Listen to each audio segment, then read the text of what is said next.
우리가 성경을 읽을 때 좀 이런 것을 좀 여러분들이 기억하시면 좋을 것 같아요. 그러니까 뭐냐면 이제 바른 성경 읽기. 어떻게 해야 내가 성경을 바르게 읽을 수 있는가. 이제 그런 질문들을 저한테 가끔 하시거든요. 꼭 명확한 것은 뭐냐면 성경은 역사책이 아닙니다.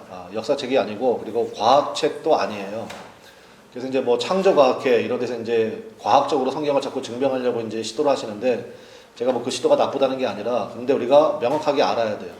성경은 역사책도 아니고 과학책도 아닙니다. 왜냐면 역사책으로 읽고 과학책으로 읽으려고 그러면 사실은 빈칸이 되게 많아요. 무슨 얘기냐면 성경이 설명하고 있지 않은 부분이 상당히 많이 있다는 것입니다. 그래서 이제 오늘 창세기 4장 이야기도 사실은 한 가족 이야기잖아요. 그러니까 아담 하와 있고 가인 아벨 있고 몇 식구예요? 네 식구잖아요. 네 식구. 성경을 좀 읽어보신 분들은 아실 텐데. 근데 이제 이게 하나님께서 가인의 예배는 받으셨는데 아벨의 예배는 안 받으셨대요. 그래가지고 가인이 화딱지가 나가지고 동생 아벨을 쳐 죽였어요. 그럼 몇 명 남았어요? 어려워요? 네 식구였는데 한 명이 한 명을 죽였어요. 그럼 몇 명 남았어요? 세 명 남았잖아요. 그런데 가인이 이제 하나님 앞에 저주를 받고 너무 두려워하면서 하는 얘기가 뭐냐면 하나님 내가 누구를 만나든지 그 사람이 나를 죽일 것 같습니다. 내가 너무너무 두렵습니다. 아니 근데 여러분 세 식구인데 나를 만날 사람은 사실은 보면은 아담과 하와 자기 부모밖에 없는 거잖아요. 그런데 누가 나를 만나서 죽인다는 거예요. 그 다음에 또 우리 4장 이후에 보면 가인이 이제 그 에덴 동편 노 땅으로 가가지고 거기서 어떤 여자를 만나가지고 또 장가들어요. 그러면 우리가 질문이 생기잖아요. 도대체 분명히 아담이 인류의 시작이고 지금 네 식구밖에 없는데 한 사람은 죽었고 가인이 누구를 만난다는 얘기야? 가인이 어떻게 장가를 들어? 뭐 이런 얘기를 하자 질문을 가질 수 있지 않습니까?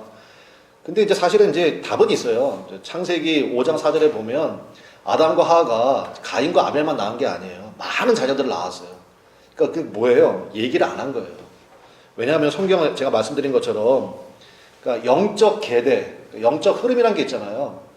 그러니까 영적으로 가장 중요한 부분들, 이 부분들을 다루기 때문에 다른 자녀들이 있었어. 근데 그 자녀들에 대한 이야기는 안 한 거야. 무슨 얘기인지 아시겠죠?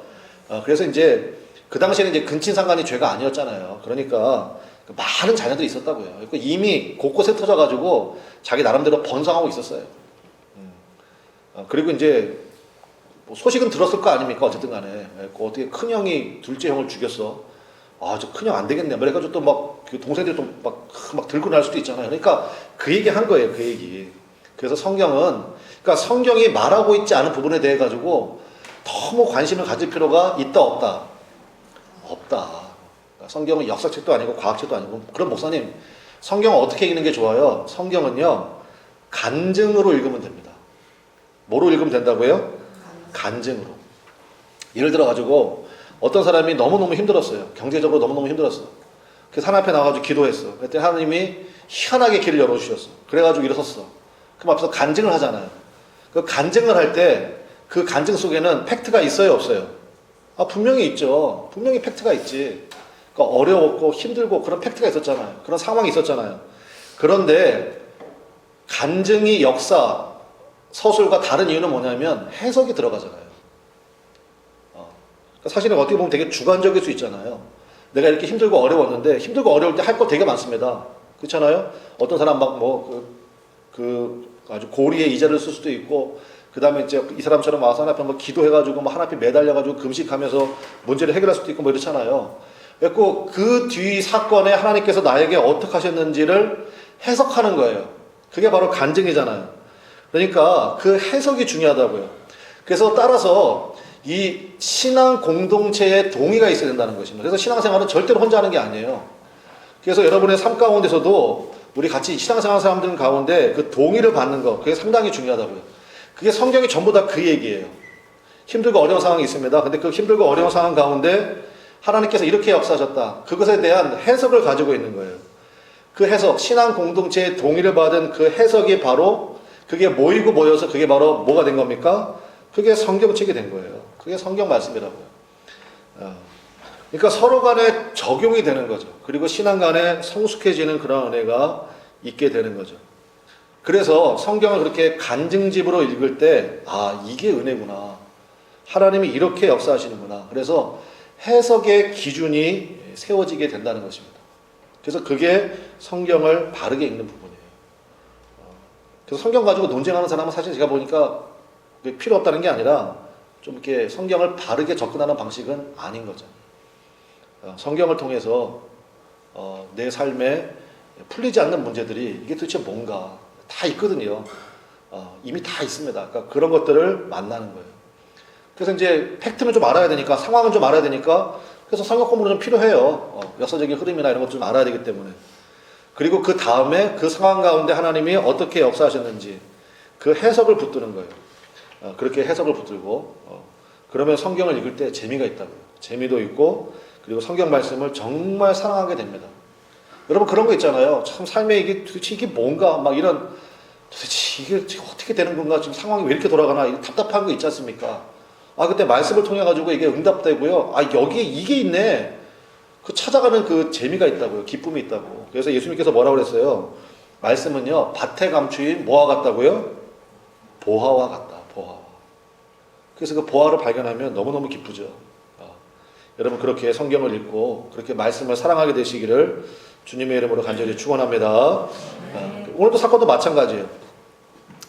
지금 이제 가인과 아벨이 하나님 앞에 제사 드리는 장면이잖아요. 제사 드리는 장면인데 세 가지로 살펴보겠습니다. 첫 번째는 뭐냐면 둘 다 예배를 드렸어요. 하나님 앞에 나와가지고 여러분들처럼 이제 예배를 드렸다면 그 당시에는 이제 하나님 앞에 제사를 드리는 거잖아요. 제사를 드리는데 연락이 안 될 때가 있다는 것입니다. 이게 첫 번째 메시지예요. 연락이 안 될 때가 있다. 뭐 우리식으로 얘기하면 아무리 기도를 많이 했는데도 응답이 안 될 때, 거절당할 때, 그럴 때가 있거든요. 그럴 때가 있다는 것입니다. 그게 사실 우리에게 첫 번째 주는 메시지예요. 근데 여러분 성경을 우리가 읽어보면 아시겠지만 이 사건은 이제 워낙에 유명한 사건이니까 이제 주일학교 출신들은 이제 한 10번 이상은 들어보셨을 거예요. 저도 이거를 가지고 좀 설교를 여러 번 했었고. 근데 이게 성경을 읽어보면요. 그러니까 가인의 제사는 하나님이 받지 않으시고 아벨의 제사를 받으셨거든요. 근데 왜 아벨의 제사는 받고 가인의 제사는 받지 않으셨느냐? 그것도 가인이 장남이잖아요. 성경에도 장남의 명분이 있고 장남의 역할이 상당히 중요한데 가인의 제사는 받지 않으셨습니다. 근데 거기에 대한 원인이 성경에 명확하게 안 나와요. 명확하게 안 나온다고. 그러면 다른 강조점이 있구나. 이제 그렇게 접근하는 거예요. 그렇게. 그래서 이제 이거 가지고 사실은 이제 많은 분들이 막 성경 학자들이라든지 많은 분들이 이게 써놓은 글들이 있습니다. 써놓은 글들이. 제가 뭐 간단히 소개를 한번 드릴게요. 왜 하나님께서 가인의 제사는 받지 않으시고 아벨의 제사를 받으셨나? 이렇게 설명하는 분들이 있어요. 가인은 뭐로 제사를 드렸대요? 가인은 농사 짓는 사람이었어요. 그러니까 뭐로 드렸겠어요? 곡식으로. 농산물로 제사를 드렸어요. 곡식 가루로 드렸고 아벨은 뭐 하는 사람이었어요? 양 치는 사람이었거든요. 그 양의 첫 새끼와 그 기름으로 드렸대요. 그래서 이제 첫 번째 설명이에요. 제가 보기에 무리가 있다고 생각되는데 제사는 피가 있어야 된다는 거예요. 피의 제사. 피의 제사가 있어야 되는데 가인의 제사는 곡식가루니까 피가 없었다는 거예요. 희생이 없었다는 거예요. 그래서 하나님이 그 예배를 받지 않으셨다라고 얘기하는데 무리가 있죠. 왜냐하면 지금 이게 창세기잖아요. 여러분 하나님께서 말씀하신 그 제사법은 어디에 나와요? 레위기에 나와요. 그러니까 창세기, 출애굽기, 레위기. 그러니까 시간으로 따지면요 수백 년 후예요. 수백 년 후에 하나님이 예배 이렇게 드려라 이렇게 말씀해 주셨다고. 그러니까 일단 그 제사법이 있기도 전의 사건이고 첫 번째는 백보양보해가지고 피해 제사는 하나님 안 받으신다고요? 아니에요. 그 제사 가운데 제일 중요한 제사가 여러 가지 제사가 있지만 그 중에 속죄제 이게 제일 중요한 제사거든요. 속죄제가. 근데 속죄제는요 정말 중요한 제사예요. 근데 가난한 사람이야. 너무 없어. 가난한 사람이 속죄제를 하나 앞에 드리고 싶어. 하나님이요 넌 너무 가난하니까 곡식 가루로 드려라 이렇게 말씀하셨거든. 그러니까 곡식 가루로 드릴 수 있도록 하나님이 이렇게 만들어 놓으셨어요. 그러니까 가난한 사람 같은 경우는 그러니까 곡식 가루로 드렸기 때문에 하나님이 안 받으신 거다. 그거는 무리가 있다는 거예요. 그렇게 해석하기엔 상당히 무리가 있다. 근데 이제 히브리서 11장 4절에 보면 얘기는 좀 나옵니다. 뭐라고 나오냐면은 믿음으로 아벨은 가인보다 더 나은 제사를 드렸으니 뭐 이 정도의 견해예요. 믿음으로 아벨은 가인보다 더 나은 제사를 드렸대요. 뭐 굳이 따지자면 아벨은 뭐 양의 첫 새끼와 그 기름, 그 기름이란 게 상당히 이제 소중한 거잖아요. 그 가장 소중한 것, 그러니까 처음 것을 주님께 드렸다. 뭐 이 정도의 설명이라고 보면 좋겠습니다. 어쨌든 창세기 4장만을 볼 때 하나님이 왜 가인의 제사는 거절하시고 아벨의 제사는 받으셨는지 그 원인을 정확하게 드러내고 있지 않기 때문에 우리가 그거는 그냥 스킵하고 넘어가면 좋을 것 같고 정말로 중요한 포인트가 있다는 거예요. 그 두 번째 포인트는 뭐냐면 오늘 설교 제목과 마찬가지인데 끊임없이 찾아오시는 은혜. 사실은 이 얘기하고 싶은 거예요. 그러니까 이 간증이야, 이 간증. 끊임없이 찾아오시는 은혜. 우리 한번 따라해 봅시다. 끊임없이 찾아오시는 은혜. 끊임없이 찾아오시는 은혜. 네. 다시 한번 말씀드리지만 아벨의 제사는 받으셨잖아요. 그러니까 아벨은 합격이야. 가인은 불합격이에요.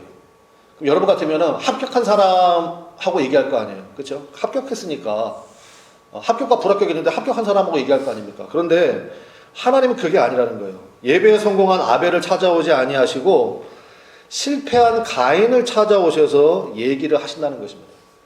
그래서 보세요. 6절, 9절, 10절, 15절에 하나님께서 계속 누구랑 얘기하시느냐? 가인과 얘기하십니다. 한번 볼까요? 6절. 우리 6절 첫 마디. 한번 같이 읽어보겠습니다. 6절 첫 마디. 시작. 여호와께서 가인에게 이르시되. 그 다음에 9절. 시작. 여호와께서 가인에게 이르시되. 그 다음에 10절. 됐어요. 10절 첫 마디가 뭐예요? 이제 너무 이제 반복이 되니까 이제 그냥 줄여서 얘기해 버렸어요. 누구에게 이렇게 했으면 가인에게 이른 거예요. 여호와께서 가인에게 이르시되. 그 다음에 15절 다 같이 시작. 여호와께서 그에게 이르시되. 이거거든요. 그래서 하나님께서는요, 우리도 그럴 때 있잖아요. 실패하고 낭망하고 넘어질 때, 그럴 때 있지 않습니까? 그러니까 로마서에 있는 말씀이 그게 정말 그 은혜 중에 은혜가 되는 말씀이죠. 우리가 죄인 되었을 때, 우리가 연약할 때, 우리가 아무 소망이 없을 때, 한마디로 얘기하면 뭐예요? 아무런 가치가 없을 때. 가인이 믿음이 없었나 봐요. 그래가지고 하나님 앞에 제대로 예배를 못 드린 거예요. 그래가지고 실패했어. 하나님이 야 무슨 예배를 그딴 식으로 드려? 저 나가 있어. 하나님 이렇게 얘기 안 하시고 그 가인에게 계속해서 말씀하셨다는 거예요. 아벨은 예배 잘 드리잖아요. 그러니까 아벨은 그냥 내비둔 거예요. 그냥 그래 너는 그렇게 하면 된다. 그랬고 그냥 그렇게 받으시고 문제는 뭐예요? 실패한 사람이잖아요. 실패한 사람, 무너진 사람, 낭망한 사람. 그래서 저는 오늘 이제 이 말씀을 준비하고 이제 오늘 새벽에 나와서 이제 기도하는데 말씀 다시 한번 보고 묵상하는데 제 입에서 그 찬송이 많이 나왔어요. 여러분하고 좀 불러보려고 그랬는데 안 부를게요. 끝나고 좀 부르든지. 힘들고 지쳐라는 찬양이 있습니다. 그 찬양을 좀 많이 부르게 되고 또 눈물도 나더라고요. 제가 가사를 한번 불러드릴게요. 힘들고 지쳐 낭망하고 넘어져 일어날 힘 전혀 없을 때. 그 다음이 너무 좋았어요. 조용히 다가와 손 잡아주시며 나에게 말씀하시오. 주님이 어떻게 다가오신대요? 조용히 다가오신대요. 조용히. 그러니까 지치고 낭망하고 넘어졌는데 그리고 일어날 힘도 없는데 주님이 나에게 다가오신, 조용히 다가오셔서 내 손 잡아주시고 그리고 나에게 말씀하시오. 나에게 실망하며 내 자신 연약해 고통 속에 눈물을 흘릴 때 못자국난 그 손길 눈물 닦아주시며 나에게 말씀하시오. 여러분 은혜가 뭔지 아십니까? 주님이 나를 찾아오셨다. 주님이 나를 찾아오셨다. 그리고 나에게 말씀하신다. 뭐라고 말씀하시냐면 야, 너 인생이 그 모양이야. 그렇게 사니까 그 모양이지. 그래서 주님께서 다 하시잖아요. 그거를 다 들춰내시고 회개하라. 물론 회개도 필요하지만 그렇게 낭망하고 쓰러져 있는 사람에게 주님이 다가오셔가지고 하는 얘기가 딱 한마디 하셨어요. 못자국난 손길로 붙잡아 주시면서 뭐라고 말씀하셨어요? 너는 내 아들이라 오늘날 내가 너를 낳았도다. 너는 내 아들이라 나의 사랑하는 내 아들이라. 너는 내 아들이라. 너는 내 거야. 너는 내 딸이야. 너는 내 자녀야. 내가 십자가의 고통으로 내가 너를 구원하고 내가 너를 내 것으로 삼았느니라. 이 은혜가 있는 거예요. 이 은혜. 그래서 주님께서 가인에게 찾아오신 거예요.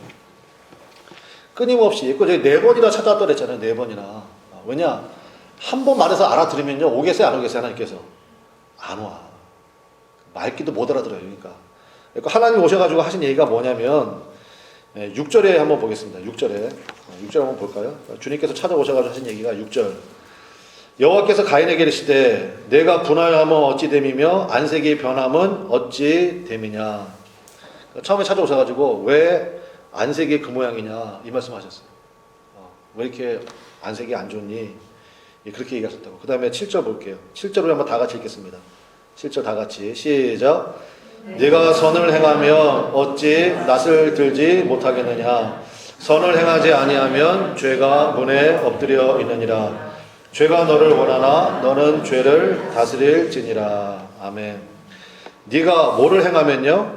선을 행하며. 여러분 선에다가 동그라미 칩시다. 이 선이라는 말이 상당히 중요한데 이 선이라는 말이 착하게 살아라 이 뜻이 아니에요. 이 히브리 원문에 보면 이게 야토브라고 되어 있습니다. 토브 그러면 이스라엘 사람들이 히브리어로 토브 그러면 제일 좋은 거예요. 베스트 오브 베스트를 토브라고 그래. 토브. 가장 좋은 거. 근데 야자가 붙으면요. 야는 하나님이에요. 야외 하나님. 엘리야. 그러니까 이름에 야자가 들어가면 그 하나님이 들어간 거예요. 그래서 야토브니까 하나님께서 주시는 가장 베스트. 그게 야토브예요. 그걸 여기는 선이라고 번역했는데 쉬운 성경의 번역이 훨씬 더 좋더라고요. 쉬운 성경이 뭐라고 번역했냐면은 선한 마음 이렇게 되어 있습니다. 선한 마음. 선한 마음. 그럼 여기 선을 선한 마음으로 바꿔서 한번 읽어볼게요. 7절 다시 한번. 선을 뭐로 바꿔 읽어요? 선한 마음. 정확하게 직역하면 하나님이 주시는 마음이에요. 우리 한번 바꿔서 한번 읽어보겠습니다. 시작. 내가 선한 마음을 품으면 어찌 낯을 들지 못하겠느냐. 선한 마음을 품지 아니하면 뭐가 엎드려요? 죄가 문에 엎드려 있느니라. 그래서 이 선한 마음이라는 거예요. 선한 마음. 여러분 영적 진공 상태는 없습니다. 우리 눈에 보이지 않지만 지금 이 자리에도 공기가 가득 차 있는 거 아닙니까? 그러니까 우리 심령도 마찬가지예요. 하나님께서 주시는 선한 마음을 품든지 아니면 죄를 품든지 둘 중에 하나란 말입니다. 특별히 여기에 그 하나님께서 죄를 인격화시켰죠. 죄가 문에 엎드려져 있느니라. 그 문이 무슨 문이겠어요? 여러분의 마음 문이죠. 마음 문에 엎드려가지고 호시탐탐 여러분을 넘어뜨릴 기회를 엿보고 있다는 거예요. 유혹의 마음, 음란의 마음, 시기의 마음, 분노의 마음. 그래서 호시탐탐 기회를 노리고 있단 말입니다. 그래서 베드로가 그랬잖아요. 마귀가 우는 사자처럼 삼킬 자를 찾는다. 그 좀만 틈만 보이면요, 여러분의 마음 문을 박차고 들어가가지고 여러분을 삼켜버릴 거라고. 그래서 우리가 항상 주님 앞에 선한 마음을 품어야 돼요. 선한 마음. 근데 여러분 보세요. 이게 성경에 흐르는 큰 맥인데 우리 안에 선함이 있습니까? 없습니까? 성경 우리에게 뭐라고 얘기해요? 의인은 없나니 얼마큼 없어요? 하나도 없도다. 의인은 없나니 하나도 없도다. 이게 우리에게 정말 복음 중에 복음이라고요. 우리 안에 선함이 없다는 것을 주님이 너무너무 잘 아시는 거예요. 그러니까 주님이 그게 무슨 얘기냐? 주님이 우리에게 실망 안 하세요. 그러니까 내가 내 자신에게 아까 찬송에 있는 것처럼 내가 내 자신에게 실망할 수 있지만 주님은 우리가 원래 그런 줄 아십니다. 원래 연약한 줄 아시고 원래 우리가 믿음이 없는 걸 아세요. 그러니까 내 안에는 선함이 없어요. 찬송에 그런 거 있죠. 주님 내 마음 보십시오. 내 안에 선한 것 하나 없습니다. 진짜요. 내 안에 아무것도 없다고. 그런데 보세요. 삼위일체 하나님에 대한 설명에서 우리가 큰 은혜를 받을 수 있는데 삼위일체 하나님이라고 그러죠. 이거는 사실은 우리가 천국 가야만 이해가 되는 거예요. 성부 하나님 따라해 봅시다. 성부 하나님, 성자 예수님, 성령 하나님. 그러니까 성부, 성자, 성령. 삼위인데 이분이 한 분이래요. 그러니까 삼위일체. 그러니까 이거는 아무리 이걸 설명해도 설명이 안 돼요. 설명이 안 돼. 이건 제가 보니까 천국 가야 이해가 됩니다. 천국 가서 우리가 하나님을 딱 만나는 순간 딱 이해가 될 거예요. 그러니까 우리는 아무리 설명해도 어떻게 삼위가 일체야? 근데 설명 안 되는데 어쨌든 간에 이 성부, 성자, 성령, 삼위일체 하나님이 이제 성경 가운데 큰 맥으로 흐르잖아요. 근데 우리에게 주시는 계시의 차원이 달라요. 무슨 차원이냐면 구약 성경에는 성부 하나님이 많이 드러나 있는데 성부 하나님이 어떤 모습이 많이 드러나 있느냐? 특별히 우리 출애굽기 보면 나오잖아요. 출애굽기에 하나님께서 모세를 통해 가지고 이제 하나님의 말씀을 주시고 율법을 주실 때 그 신의 산이잖아요. 신의 산인데 하나님이요 선을 그어놓으십니다. 선을 그어놔. 선을 딱 그어놓으시고 이 선 이상은 넘어오지 말아라. 내가 몇 날 몇 시에 이 산 위에 강림할 건데 큰 불과 연기 구름 가운데 주님이 강림하시거든요. 하나님이 강림하시는데 모세 외에는 아무도 올라오지 말아라. 이 선 이상은 넘어오지 마라. 이 선을 넘어오면 내가 너희를 어떻게 한다고요? 돌격할까 하노라 이렇게 돼 있어요. 그래서 하나님 그 존귀하고 영광 가운데 계신 하나님을 쳐다본다는 것은 있을 수가 없었고요. 구약 성경 읽어보시면 알겠지만 많은 백성들이요 하나님의 얼굴을 봤다 그러면 죽는 줄 알았어요. 그래서 막 불안해합니다. 하나님 얼굴 하나님 이렇게 뵙는 경우가 있잖아요. 천사를 만나는 건데 사실은 그래서 막 두려워한다고요. 그래서 하나님 얼굴을 쳐다보는 거는 있을 수가 없는 일이에요. 그래서 이제 모세도 그 시내산에 올라가서 하나님과의 깊은 교제 가운데 있는데 모세가 너무너무 하나님 보고 싶은 거예요. 그때 하나님께서 은혜를 베풀어 주셔서 내가 네 앞을 지나가는데 나의 뒷모습만 보게 되리라 했고 모세가 유일하게 하나님의 뒷모습 봤네요. 그게 성경에 나오죠. 그래서 이제 영어로는 이렇게 표현하는데 God beyond us 이렇게 표현해요. 전체사 beyond 써가지고 그러니까 우리 너머 위에 계시는 그러니까 우리를 초월하게 계시는 그게 beyond예요. 그래서 God beyond us 이렇게 표현합니다. 그게 성부 하나님이에요. 근데 신약 시대 가면 이제 성자 예수님 따라해 보겠습니다. 성자 예수님. 성자 예수님은 우리처럼 뭐를 입고 오셨어요? 그죠? 사람의 몸을 입고 이 땅 가운데 오셨다고요. 그래서 그걸 우리가 뭐라고 불러요? 하나님이 우리와 함께 하신다. 네 글자로 뭐라고 그래요? 임마누엘. 임마누엘. 그죠? 하나님이 우리와 함께 계심이라. 그래서 이제는 뭐냐? God with us예요. 우리와 함께 계시는 주님. 사실은 with보다도 어몽이잖아요. 무시하면서 자꾸 영어를 제가 얘기해가지고. 근데 그래야 여러분 이해가 확실하게 되니까. 그러니까 중고등학교 시절에 영어 좀 공부하지 그랬어요. 그래가지고 죄송합니다. 그래가지고 God among us 하면 돼요. among. 우리들 사이에. 왜냐면 예수님 하나님께서 사람의 몸을 입고 이 땅 가운데 오신 거예요. 구약시대에는 그 하나님 본다는 건 상상할 수 없었는데 사람의 몸을 입고 우리 가운데 오셔서 이제는 우리가 그분을 뭐 할 수 있어요? 볼 수 있고 만질 수 있고 같이 밥도 먹을 수 있어. 근데 사람의 몸을 입고 계시기 때문에 또 동시에 또 제한이 있네요. 그 주님 보려면 삭개오처럼 뽕나무 위에 올라가든지 사실 돌 감람나무죠. 그러니까 높은 데 올라가서 자기가 키가 작으면 높은 데 올라가서 좀 내려다 보든지 아니면 그 뭐 지붕을 뚫고 그냥 줄을 달아서 내리든지 뭐 이런 노력이 좀 있어야 돼. 아니면 바디메어처럼 막 소리 앞이 안 보이잖아요. 그 사람은 막 소리를 지르든지 그래야 그 주님과 함께 할 수 있었다고요. 그게 임마누엘의 하나님. 그러니까 성부 하나님보다 우리 가운데 더 가까이 오셨죠? 그렇잖아요. 그죠? God beyond us였는데 God with us. God among us. 우리들 사이에 거하시는 주님. 그래서 예수님이 두세 사람이 내 이름으로 모인 곳에 나도 그들 가운데 있느니라. 그런데 지금은요. 그거보다 훨씬 더 은혜가 있는 거예요. 왜냐하면 요한복음에 보니까 예수님께서 뭐라고 말씀하셨어요? 예수님께서 십자가에 지시고 그 다음에 우리의 죄값을 다 치르시고 부활 승천하신 다음에 우리에게 주고 싶은 진짜 선물이 있었어요. 그게 뭐게요? 성령 하나님이요. 그래서 이렇게 말씀하셨어요. 성령 하나님께서 너희 가운데 오실 터인데 우리 한번 따라하겠습니다. 너희 속에 계시겠습니다. God within us예요. within us. 우리와 함께 가시고 내 안에 계신 주님. 그러니까 이거는요. 은혜 중에 은혜예요. 그러니까 도대체 하나님 우리가 어떻게 선한 마음 내 안에 선한 것이 하나도 없는데 어떻게 선한 마음을 품을 수가 있겠습니까? 주님께서 내 안에 계시기 때문에 주님께서 내 안에 나와 함께 계시기 때문에 그래서 이제 주님께서 내게 주시는 그 마음을 품으면 내가 죄를 다스릴 수 있는 권세가 생기는 줄로 믿습니다. 그 은혜예요. 그 주님과의 동행이죠. 주님과의 동행. 주님과의 동행. 내 안에는 선한 게 없어요. 그러니까 우리가 사람한테 실망했다 말할 필요가 전혀 없는 거예요. 근데 그 안에 주님께서 함께 하시면, 그러니까 영접하는 자마다 내 음성을 듣고 마음의 문을 여는 자마다 내가 들어가서 그와 더불어 먹고 그는 나와 더불어 먹으리라. 그러니까 나와 함께 하신다는 거예요. 주님 나와 함께 하시는. 찬송에도 있잖아요. 그죠? 주님 나와 함께 하시는 그 은혜. 꼭 그 은혜죠. 그래서 내 안에서 이제 선한 마음이 비로소 품어지기 시작하는 거죠. 왜냐? 내 안에 계신 주님의 마음을 영접했기 때문에. 여러분 보세요. 구약 시대에는요. 이제 성경을 이제 열심히 읽으신 분들은 아실 텐데 구약 시대에는요. 사실 천국이라는 개념이 거의 없어요. 구약 시대의 부활 얘기 들어보셨어요? 간간히 나오긴 하지. 근데 큰 흐름은 아니야. 그러니까 구약 시대는 구원이라는 개념도 사실은 어떻게 보면 되게 희박해 보여요. 그 시편 같은 데 보면 내가 뭐 스올 가운데, 스올은 뭐냐면 이제 땅의 세계거든요. 죽으면 구약의 사람들은요 땅 속으로 들어간다고 생각했던 것 같아요. 그래가지고 스올에서 내가 부르짖나이다 이런 얘기 많아요. 근데 우리 신약을 사는 우리들은요, 뭐 그냥 예수 믿으면 당연히 부활이 있고, 예수 믿으면 당연히 구원받고, 예수 믿으면 당연히 천국 가고 이렇게 돼 있잖아요. 그럼 도대체 구약에 있는 사람들은 뭐가 구원이었느냐, 뭐가 천국이었느냐, 뭐가 부활 신앙이었느냐, 이게 중요한데, 구약 시대에서의 구원은 뭐냐면, 우리 한번 따라하겠습니다. 주님과의 동행. 요거였어요, 요거. 그러니까 구약 시대의 구원은요, 주님과의 동행이에요. 그래서 요셉 이야기 보면 제일 많이 나오는 게 뭐예요? 여호와께서 요셉과 함께 하심으로. 다윗도 마찬가지. 주께서 그와 함께 하심으로. 다니엘도 마찬가지고. 그러니까 구약 시대의 큰 흐름은 뭐냐면 주님께서 함께 하신다.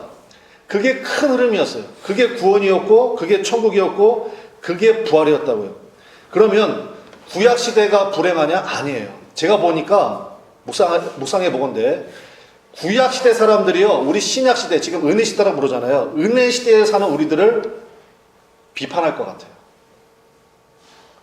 아니, 니들은 예수님의 십자가 은혜도 알고, 그 다음에 성령께서, 예수님이 선물로 주셨잖아요. 성령을 선물로 주셨잖아요. 내 안에 계세요. 내 안에. 나와 함께 계신다고. 아니, 그런데도 뭐를 안 해요? 주님과 동행 안 하는 거예요. 예수님을 믿는다고 말을 하면서도요, 나 예수 믿고 구원받았어 그러면서도 주님과 동행하지 않아요.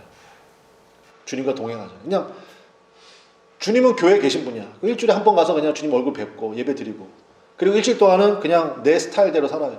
내 기분대로 살아요. 내가 하고 싶은 대로 살아요. 이게 뭐냐는 거예요. 주님과의 동행이 돼야죠. 주님과의 동행이. 구원받았다고 말은 하는데 주님과의 동행이 없어요.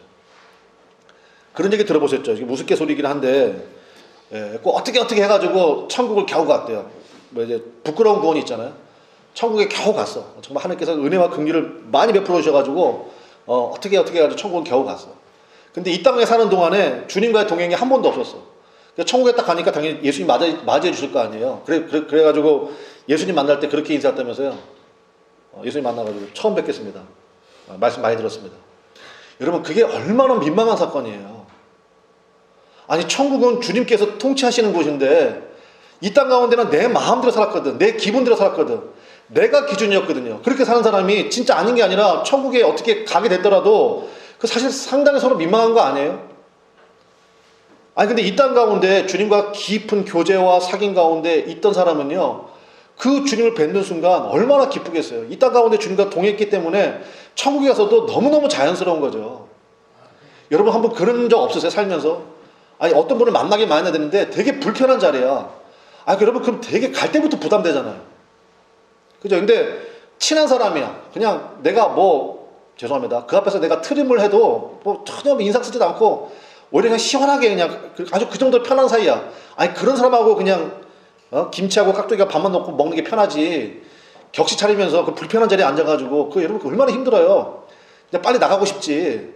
그러니까 여러분, 천국은요, 이 땅 가운데서 주님과 동행하던 사람이 가는 거예요. 믿습니까? 이 땅 가운데서 주님과의 동행 없는 사람은요, 천국 갔다 놔도요, 그 되게 불편할 거라고. 동행해 본 적이 없는데. 그래서 말씀 많이 들었습니다. 처음 뵙겠습니다. 이거 되게 불행한 거예요. 그래서 지금 이 시대는요, 주님과의 동행, 그게 바로 구원이에요. 구원. 그러니까 그 역사, 그 은혜가 우리 가운데 있어야 된다는 거죠. 그러니까 이 부분이 우리에게 사실은 엄청난 소망을 주는 거 아닙니까? 그렇게 실패하고 넘어진 가인을 주님께서 끊임없이 찾아오셨다는 거예요. 끊임없이. 우리도 때때로 삶에 실패합니다. 그렇잖아요? 삶에 실패하고 또 예배에 실패할 때도 있어요. 예배에 실패하고 그 다음에 자녀 교육에 실패할 때도 있고요. 그 다음에 또 뭐가 있을까요? 여러 가지 아픔과 상처 가운데 있을 때가 있거든요. 그때 어떡하나? 주님이 찾아오신다는 거예요. 주님이 찾아오셔서 말씀해 주신다고요. 그 주님이 하시는 말씀이 뭐예요? 사랑하는 아들아, 사랑하는 딸아, 인상 쓰지 말고, 이게 중요해요. 인상 쓰지 말고 우리 한번 따라합시다. 내가 너와 함께한다. 내가 너와 함께한다. 내가 너와 함께하자니. 내가 너 찾아왔자니. 내가 너와 동행하길 원한다. 내가 주는 마음, 그게 바로 선한 마음이라고 그랬죠. 내가 주는 마음 품고 부끄러워하지 말고 다시 시작해라. 믿습니까? 다시 시작해라. 그래서 주님이 찾아오신 거예요. 우리가 신방 그러잖아요. 신방. 그러니까 우리 마음 가운데 주님이 찾아오신 거예요. 우리 마음 가운데 주님 찾아오셔서 힘들어? 주님 너무 힘들어요. 외로워? 주님 너무 외로워요. 주님 저 실패했어요. 좀 무너졌어요. 인상 쓰지 말고 내가 너와 함께 하니까 내가 주는 마음 품고 다시 시작하면 돼. 내가 너 도와줄 거야. 내가 너와 함께 할 거야. 그래서 그거예요, 그거. 그래서 이렇게 실패했을 때 그렇게 가인을 찾아오신 그 주님의 음성을 가인이 듣고, 예, 주님, 제가 정말 동생 볼 면목도 없고 너무너무 부끄러운데, 근데 제가 다시 시작하겠습니다. 동생한테 물어볼게요. 어떻게 하면 예배 믿음으로 드리는 건지. 그러고 시작했으면 얼마나 좋았겠어요. 그런데 가인은 그게 안 되는 거예요. 세 번째 메시지는 뭐냐? 가인이 실패한 이유는 결국은 뭐예요? 말씀 경청에 실패했기 때문이에요. 주님이 오셔서 그렇게 계속 말씀해 주시는데 그 말씀을 끝까지 거부해 버렸습니다. 여러분 보세요. 뱀은 우리를 무너뜨리려고 다가옵니다. 하나님은요, 우리를 살리기 위해서 다가오시거든요. 그래서 제가 그걸 말씀드린 거예요. 믿음은 태도의 문제고 반응의 문제다. 주님께서 찾아오셔서 말씀하실 때, 예, 주님, 제가 부끄럽지만 주님 의지하고 다시 시작하겠습니다. 그러면 주님이 반드시 도와주시거든요. 반드시 역사해 주신다고. 여러분 믿습니까? 그런데 가인은 그게 안 되는 거예요. 주님이 찾아오셔서 그렇게 말씀 주시고 마음에 찾아오셔서 그 길을 열어주시는데 가인은요, 완전히 자기 생각에 사로잡혀 있어요. 그래가지고 뭐라고 그러냐? 이놈의 동생 아벨만 없으면 되겠다 싶은 거예요. 아벨만 없으면 되겠다. 아벨이 너무너무 믿고 질투가 나고 시기가 나고, 그래가지고 아벨을 의도적으로 바깥으로 불러내가지고 쳐 죽였대요. 아주 대단히 폭력적인 단어가 쓰였어요. 폭력적으로 자기 동생 아벨을 살해했단 말입니다. 너무 나갔죠.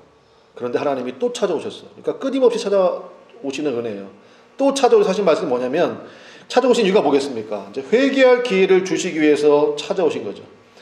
그래서 찾아오셔서 말씀하시는데 가인이 또 거절해요. 마치 우리들의 모습과 같지 않습니까? 그래서 여러분, 절대로 하나님 앞에 숨길 수 있는 죄는 없습니다. 하나님 앞에 숨길 수 있는 죄라는 것은 없어요. 그래서 이제 가인이 너무너무 괴로워하는 거예요. 너무너무 괴롭고, 하나님께 뭐 다 드러났잖아요. 네 동생 아벨이 어디 있느냐? 하나님 몰라서 물어보는 거예요. 다 알고 오신 거예요.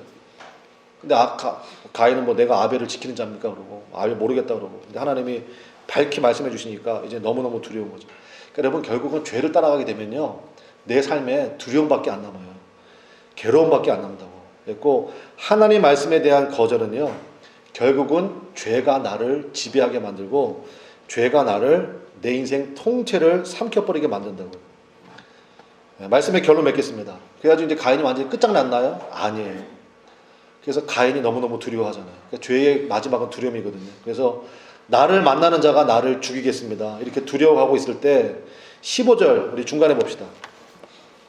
15절 처음부터 읽을게요. 15절 우리 한번 15절 처음부터 읽고 마치겠습니다. 15절 다 같이 읽습니다. 시작. 여호와께서 그에게 이르시되 그렇지 아니하다. 가인을 죽이는 자는 벌을 7배나 받으리라 하시고, 가인에게 표를 주사 그를 만나는 모든 사람에게서 죽임을 면하게 하시니라. 아멘.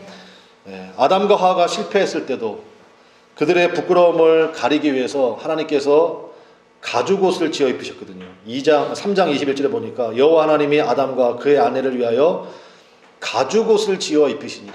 여러분, 가죽옷이라는 게 무슨 뭐 나무에서 그 열매를 열리는 게 아니잖아요. 그러니까 뭔가의 희생이 있었다는 거예요. 그게 구속사적인 흐름을 보면 그게 바로 예수님을 나타내잖아요. 그러니까 항상 그랬어요. 항상. 그러니까 우리가 실패하고 이제 가인처럼 무너져도요, 가인에게 표를 주사. 그 표가 뭐냐? 우리가 뭐 이거를 묵상할 필요 없어요. 하나님이 지켜주시는구나. 그런 순간조차도 하나님께서 붙들어 주시는구나. 그게 은혜죠. 은혜. 땅에서 피하며 유리하는 자가 되지 말고 하나님께서 주시는 그 은혜를 붙들고 하나님께 달라붙으라는 것입니다. 끊임없이 주님 앞에 나와서 하나님 저를 불쌍히 여겨주세요. 주님 저를 불쌍히 여겨주세요. 그러면 주님께서 여러분의 삶 가운데도 뭐 가죽옷을 지어 입히시든지 아니면 표를 주시든지 생각지도 못한 사람을 만나게 하시든지 그래서 하나님께서 반드시 다시 시작할 새 힘을 주신다는 것입니다. 그 은혜를 붙들고 설 수 있는 우리 모두가 되기를 주님의 이름으로 간절히 축원합니다.